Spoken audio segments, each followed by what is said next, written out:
What I want to take a look at right now is actually a toolbar that we can use with Firefox.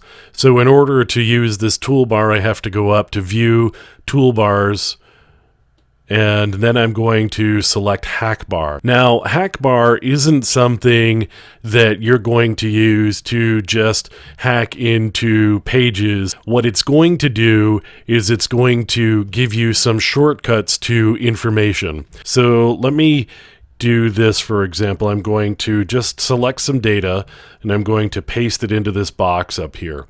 So one of the handy things that Hakbar gives you is the ability to quickly encode and decode data in particular formats. So right here I've got a base 64. So I can base 64 encode that string, and then of course I can base 64 decode it. So if you're working with a page and you're seeing data, whether in parameters or in headers or something like that, you can open up Hakbar and plug that data in here and then quickly decode it so you can actually see what's going on. I can also do things like hex encoding.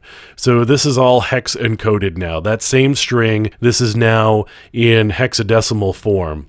So I can similarly do hex to characters and come back to the original string that I've got. Now, you'll see in addition to encoding, there's an other menu here. So I could add slashes, for example. I actually have to select the string, and then I can add slashes.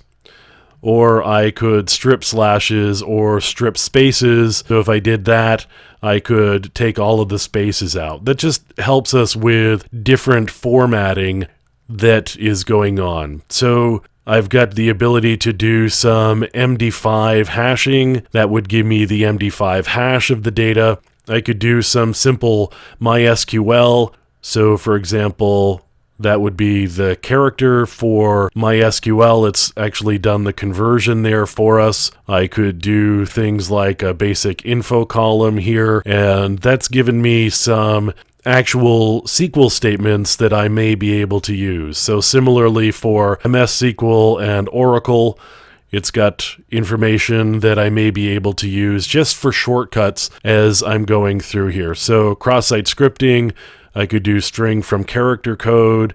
I could do HTML characters. So we've converted everything there to HTML characters. If you wanted, for example, to do something like a classic,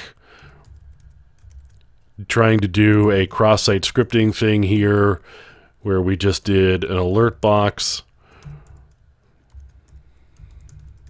Now I select all of this, and I could use this to convert all of that to HTML characters. So now, if the page actually isn't paying attention to the conversion, I may be able to use this to do some cross-site scripting. So I could take that out and, for example, just plug it in there and do a go, and I'm not actually getting anything back, which doesn't really surprise me. But I can do the different conversions up in this box here, and then just quickly and easily plug them into the pages that I'm testing down below. So the Hakbar actually gives us some shortcuts for doing data manipulation so that we can do our testing inside the web application maybe more efficiently and more quickly.